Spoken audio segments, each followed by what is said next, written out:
Welcome to the AACFB's 2024 Meet the Funder webinar series. My name is Monica Harper. I'm the Executive Director of the AACFB, and I will be your host. I am happy to welcome our speakers today. That's Autumn Faust, Jared Robertson, Sam Black, and Rick Roberts from Avtech Capital. Avtech Capital is both a funding source member and a platinum sponsor, and I want to thank them for their support of the association. Before I introduce the team, I'd like to go over a few items to make this webinar more enjoyable and informative for everybody. So if you have a question during the presentation, please put it in the Q&A box and it will be answered by the end of the webinar. And please reserve the chat for communication between the attendees. The entire webinar should take no more than 30 to 45 minutes, and it will be able to be reviewed later on our website, and it will be emailed out to the membership of the AACFB. At this time, I'd like to introduce the Avtech team. It is all yours. Thank you, Monica. We are so excited. This is our second Meet the Funder. We had our first one last year, and we're really happy to be able to participate again. So we just wanted to get started by introducing our presenters here. We have Jared Robertson, who's the VP of Sales, and he has been at Avtech for 20 years, which is pretty crazy to me. And he manages one of the highest performing sales teams at Avtech. And on that team is Rick Roberts. He's one of our senior account managers you may have seen at conferences, and he's been here 18 years, which is also pretty remarkable. And then I'm Autumn Faust. I have not been here for 2 decades. I would be 6 or 7, so definitely not. But I did start at Avtech in 2020, and I manage our brand and partnerships. That includes broker channel and vendor channel, which is exciting. And then Jared here is going to introduce our other senior account managers. Yeah, you may have met Scott Hansen, Rick Roberts, or Scott Stone at the different conferences and shows. Scott Hansen has been with Avtech for a little over 15 years. He's a great addition to our team. He's one of our top performers, has many relationships in the industry. You're in good hands as you work with him. Rick Roberts, he and I have worked directly together for 18 years now. It's been a great relationship. Rick is a top performer here at Avtech Capital as well. Very great with different customer relationships, knows the business inside and out, and we're excited to have him here with us today and to hear of his expertise and knowledge of the industry. And then Scott Stone, he's also been with Avtech probably about 12 years. Again, there's pretty good amount of time that they've been with us, and great knowledge of the industry, great relationship builders, and any of them that you work with, you're in great hands, and I consider it an honor to associate with all 3 of them. Yeah, we love them. They do such a great job. You have definitely seen them at conferences before, which you will be seeing them at the AACFB conference this fall in New Orleans. And hopefully Jared as well. We'll see. Yep, hopefully I'm he can planning make it to out be there. there. Rick had a commitment, so I'm going to fill in his spot. And then we will also be attending the NIFA conference this November in Indianapolis. And our credit team will be attending the annual ELFA conference in Austin, Texas. And then Jared will be just giving a high overview of who we are, where we come from, how we started. Yeah, so again, we appreciate the opportunity to join here today and to share a little bit more about Avtech Capital. It's a great company. Great people is really kind of what I feel like is what makes Avtech Capital so great. It's a great culture, great place to work, and really our position here in the market is that of a direct funder. We own and service all of our lease transactions. We're, pretty much anything that's essential use equipment we finance here. And we feel like we've got a great niche in the market, have great relationships with the broker community, and we look to continue to expand that and continue to grow. Our office is here in Cottonwood Heights, Utah. This is our only office. So everything we do and anybody that you talk to is officed here at this same location. So it's nice. We're just a couple offices, a couple doors away from, if you have a question, we don't have the answer, we can get it quick and get it back to you. So it's nice to work in a flat organization that we're here with the people that make the decisions, and we've got the support here to help get your transactions done.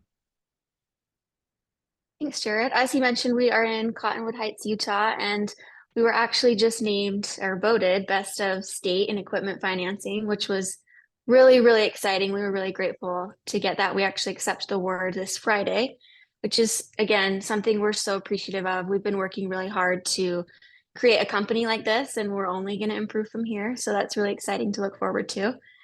Now, moving forward, I am going to turn it over to our broker program. Now, on the side here, on the right-hand side, I have just a little snippet for anyone interested. It's a screenshot of our parameters. That's a little broker flyer that typically we hand out at conferences. So if anyone's interested, feel free in the chat to put your email.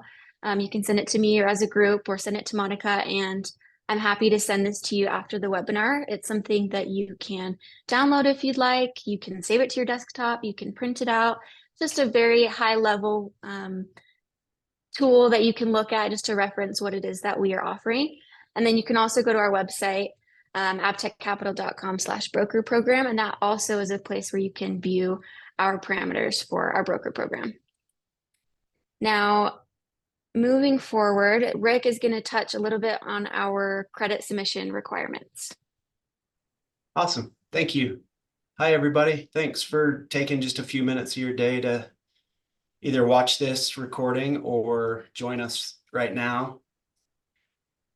Yeah, I wanted to just speak briefly about the types of deals we do, what we require as we approach opportunities to lend money.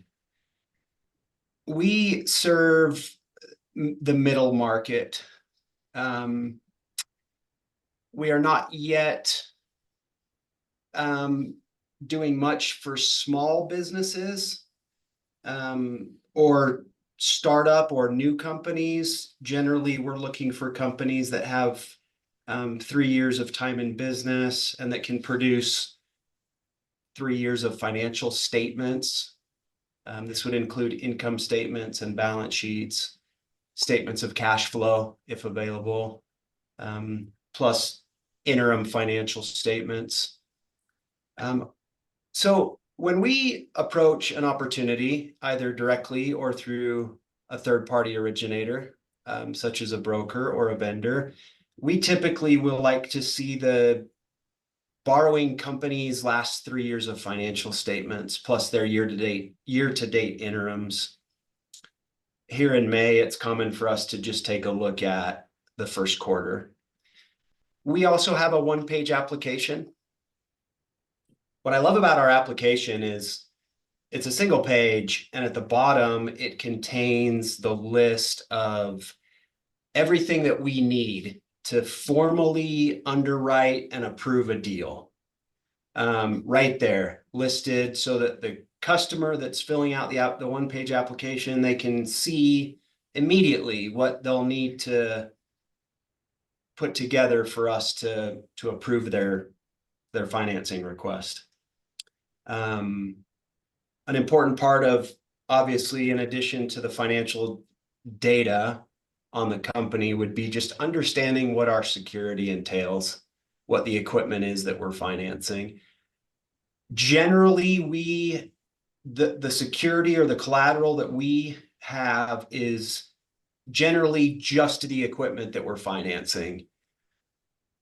On unique or rare occasion, there might be other security or collateral available, but generally speaking, the equipment we're financing is collateralizing our transaction. So that essentially is a high-level overview of like what do you guys look at when you're generating proposals or when you're evaluating an opportunity. It's 3 years of financials plus interims, an equipment invoice or quote, or high-level understanding of what our collateral would be. And then we've got our one-page application as well. So our product is equipment financing. I love the association for many years, as I've been a member of the AACFB for over a decade now, it was quite a bit more specific. In fact, it used to be called the National Equipment Finance or Leasing Association. I've really enjoyed that more lenders, brokers that do factoring, working capital, real estate financing, purchase, or all these other types of financing products that exist in the marketplace. I like that we have a larger community. Avtech Capital is just equipment finance. That is our product. So for requests for factoring or mortgages or those types of things, I have a lot of connections and I'd be happy to steer you in those directions. Avtech Capital would be interested in your equipment financing opportunities.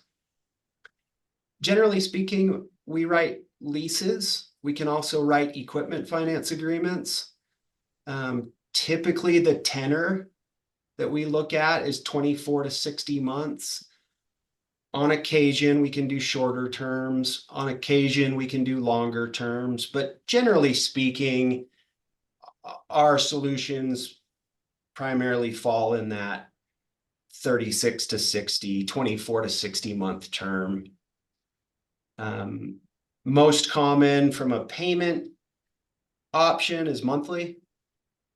We also do a lot of transactions that are billed quarterly, but we have other options as well. Some of our leases are seasonal or annual. I don't think we have a weekly thing, but monthly is usually the most common type of a billing for our customers for the equipment financing that we do. As I mentioned, we do equipment financing. We write leases. We can write any type of lease that exists. Very flexible. If your customer is in the market for a dollar buyout, if they're in the market for a fair market value, if they want a very specific residual, we can do it. We can write it. We can also write equipment finance agreements or EFAs. I like to offer multiple solutions to customers and brokers to give more than one solution to a project. However, we will always follow your lead or the lead of the customer as they usually know what they're after as it relates to financing their equipment. Most of what we do is new financing of equipment or new to the customer. A smaller part of our portfolio would include sale leaseback deals or possibly refinancing someone else's debt, or if an existing lease has an end of term residual that the customer doesn't want to pay 20% or fair market value, we can, finance that residual over 2 years or something like that. So a little bit of sale leaseback, a little bit of refi, but mostly just financing new acquisitions for middle market companies.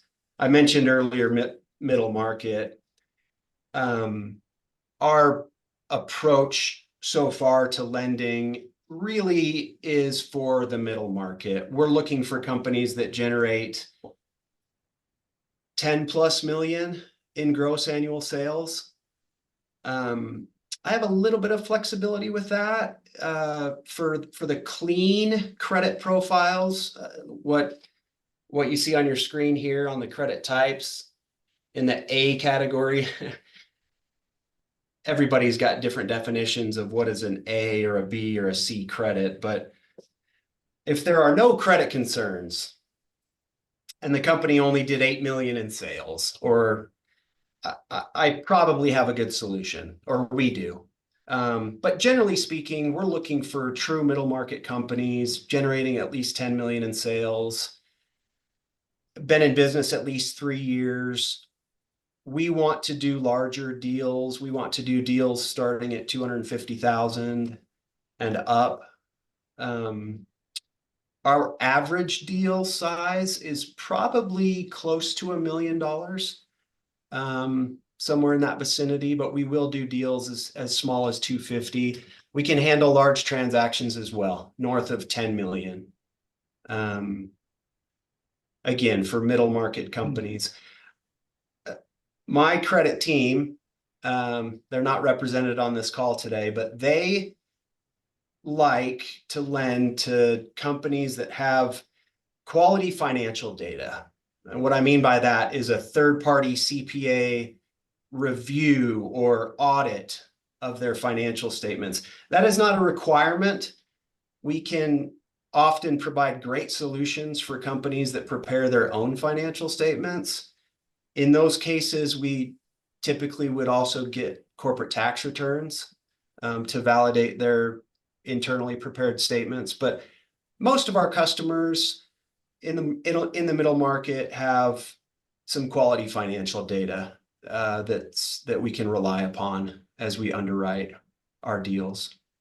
But hey, Rick, one thing I may add to that with relative to deal size is if you have a particular customer that maybe that their transaction size is less than 250,000, but at the same time down the road in the near future, they've got additional projects coming down as well. If you have those opportunities that maybe fit in the 150,000, but down the road there's going to be more, we definitely would want to look at those as well. We have options and solutions for those, and we can put in place a lease line or something that can start at a smaller number and grow to that as well. But if it falls significantly less than that and they're not going to have transaction size to meet that minimum, then it may not be a great, we may not be a great fit on that. But again, there is some flexibility there to that particular deal size slide. Yeah, that's a great point. Thank you, Jared. I've noticed as well on existing customers, if they come back for a request for a second lease schedule or a third or a fourth lease schedule, and it's only 100,000 or 150, that we will do that as well. So yes, there is some flexibility. There's some flexibility on the minimum revenue requirement. There's some flexibility on the deal size.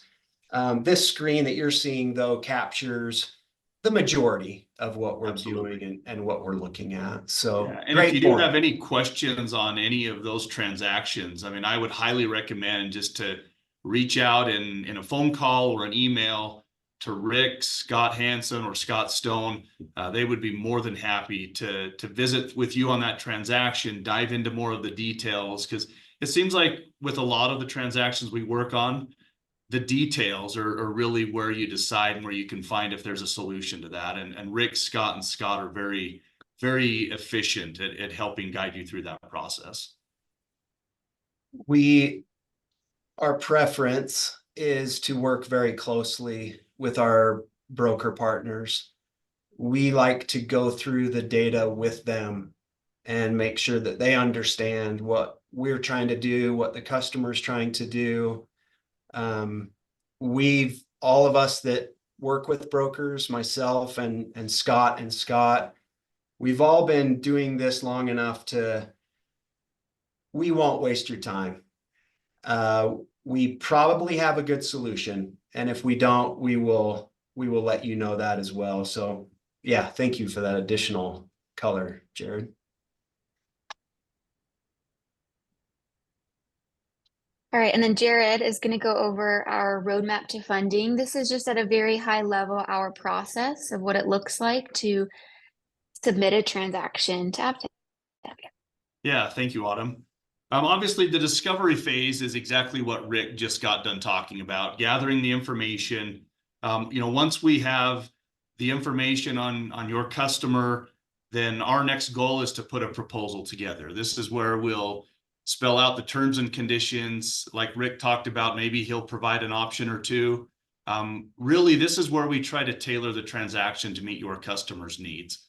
Once we have that, if they move forward and execute the transaction with us, the proposal, then we move it towards underwriting and credit, which is where our goal is to obtain an approval.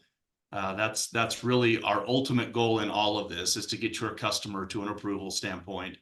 Once we've got an approval, we've got a full documentation team that it's been a really nice addition to our team here at Avtech as we've expanded our documentation division. Rick and I get the luxury now of handing those transactions off and letting a documentation team that's involved in this every day that they come here. They're experts at it. They will then help guide us through that documentation process and ultimately to funding. Our goal as we get really from proposal to approval, typical is probably 5 to 7 business days.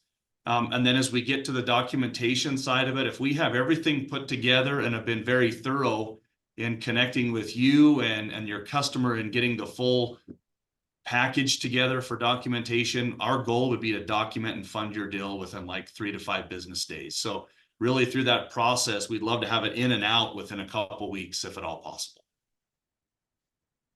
I just want to second what Jared said, that our documentation team, they are an absolute powerhouse, and every day they're working on new ways to be faster, better, more efficient, and take more off of everybody's plate. And they do such a great job. And I think that really is a key part of us improving our processes and getting these transactions all the way through funding at a much faster rate than ever before. So that's really exciting. Thanks, Jared.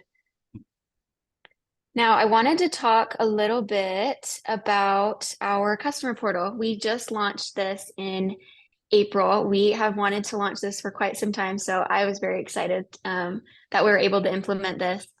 Now, that being said, we did launch it just a couple weeks ago, and so there are several new features that will continue to be added, throughout the rest of the year. And I think that being said, it's a great time to be partnering with Avtech due to the fact that we're needing feedback from our partners. We want to create tools that are an asset to our partners, to our brokers, to our customers, and our vendors. So the idea behind this portal was to create a secure tool for our customers to be able to, instead of emailing us back and forth with some very, very, private information, that they're able to use this portal and fill out an application and upload those documents into this portal. And apart from it being more secure than an email, we do also have support to help with this portal, not just our senior account managers, because they are able to help with any transaction related questions, but we do also have our RevOps team that is ready to help with this portal, whether it's getting you logged in, signed up, figuring out how to, input these fields. They are ready and able to help answer any questions. Now, I want to show everybody what it looks like once you go to our website, and you will hit the login/apply, and you will set up an account. It's just your email and a username, so hopefully easy to remember. Now, once you log in, you'll come to a screen similar to this. And let me minimize this here. Now, you'll have your name up in this right-hand corner, so you know that you're signed in, and you would go and click New Application. Now, we've set these basic requirements that Rick went over right at the beginning, just so we make sure that we really are only taking people through this process that are a good fit for us. Again, we don't want to waste anyone's time if we're not a match up front, though we do have some flexibility on these things. But we have these basic parameters selected right up at the front. Now, you will see this progress bar. So as they continue to fill out our one-page application, that's what this progress bar is. It's our application. So they'll go through putting in their company information, contact details, references, equipment information. They can upload an invoice, their financial information, and it's all very secure, which is really what we want to have, is a secure way for us to get this application filled out. Now, in addition to being able to upload secure documents into this portal, we do also have the option to sign at the very end through DocuSign. So again, it's secure, paperless. We just wanted to create a tool that makes it easier and transparent for everybody. Now, we do also have a broker portal coming soon, which I'm very excited about. I think that this will be such an asset to our broker partners. It will be very similar to our customer portal, but above all, we want to create transparency. We want this to be easy to use for our brokers, but we want this to be a tool that creates transparency between us and the customer and our broker partners. In the future, we'd like this portal to be able to have you guys log in, view any referred transactions, the dollar amount, maybe how much you've been paid out on that specific transaction, just to have that transparency and history for our hopefully long relationship. We want to create this tool to be used as much as possible. But that being said, it is optional. Of course, our senior account managers are there to walk through the application process and submitting those documents. That can still be done via email. We know that we do have a lot of old school broker partners and customers that prefer that, which is fine because we're flexible in that way. And again, we just really wanted this to be an addition to the services that we provide, which is exciting. So hopefully in the next 1 to 2 months, we will be launching this broker portal, and it will be accessible on our website. And I'm happy to send out additional materials to anyone that is interested. Now that wraps up what we have for our Meet the Funder. I put a little summary here with our products that Rick talked about, as well as our parameters for our broker transactions. So if there's any questions related to this, Jared and Rick are happy to help. Great. So we do have a few questions in the queue, and just as a reminder, if anybody has any questions, please type them in the Q&A box and we'll get those answered. The first one is they wanted to see the one-pager. So that was Edward K, and I'll get you his email address so that you can send that to him. Great. And then Paul is asking for a broker program tool. So that makes sense to you, hopefully. Paul, thanks for joining us. Our portal is not yet live, but we can connect offline. I can provide you whatever I need or whatever you need. I've known Paul for over 10 years now, and thanks for joining us on that. Okay. And Rita says, I hear middle market preferences, but do you look at app only smaller deals under 150K? Your broker guidelines state you do deals from 5K on. Let's see that question. So yeah, we do deals 250,000 and above.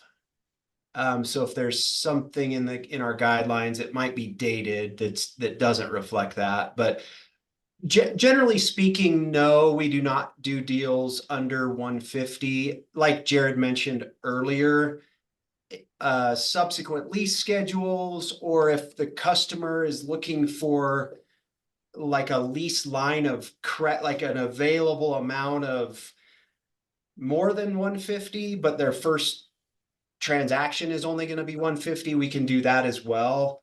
But in terms of just one-off $150,000 deals, no. And then also, and I would add as well, Rita, on that, if you've got a specific transaction that you have in mind that is a good solid piece of equipment, you can see the potential with this customer, I would highly encourage you to reach out and talk to Rick, Scott personally on that. I mean, there can be some flexibility in that depending upon how well the scores look, how well the equipment is, what exactly they're looking for. So to add to what Rick is saying, ideally, it's not maybe the ideal transaction, but at the same time, if there's something and there's a valid reason behind it, I would strongly encourage on any of those to reach out and just proof those with one of the broker reps, Rick, Scott. They'd be happy to walk you through it and quickly go through it with the details in mind, and they could provide you some good solid direction with that. Yeah, absolutely. We don't currently have an application only product. All of our processes still require underwriting. having financial statements and data on the companies that we lend to. So yeah, no app only products currently. We still are interested in getting financial data and doing our typical underwriting. And then on that second question that Rita asks, oh, sorry, I didn't mean to interrupt you there. No, go ahead. Okay. I was just going to say that we're getting ready to update our funding source directories. So if there's something that needs to be updated in the guidelines on our side, that will be coming out soon. Great. Just on that follow-up question that Rita has, can the broker input client info into the customer portal? Ideally, as it sits right now, that's the customer portal. But as Autumn introduced, we're very, very close to having the broker portal where you can then input all of your customers' information, the transactions that you're trying to submit. And then, we could take it from that point into the, disperse it wherever it needs to go. But ideally for right now, we're hoping that the customers will use the portal to input their confidential information, whatever it is they need to go in there that's secure, complete the application, and then we'll quickly have that as we're working feverishly on getting the broker one set up. That should be a really nice addition and help out with that. Great. Will you fund any titled vehicles, commercial titled vehicles? Yes. Do you have any restrictions on that? No. In fact, I'm doing some passenger vehicles for a company right now. So Jared mentioned something briefly earlier. We can essentially finance any equipment that a company will use for the business. In the industry, we like to use the word essential use equipment. We are very diverse, very flexible with the type of equipment we can do. I've done software license financing. We've done everything that you can think of. In fact, I might even err on the side of we're a bit agnostic to the equipment. If we like the company we're lending to and they need fill in the blank, we can likely finance it for them. Okay.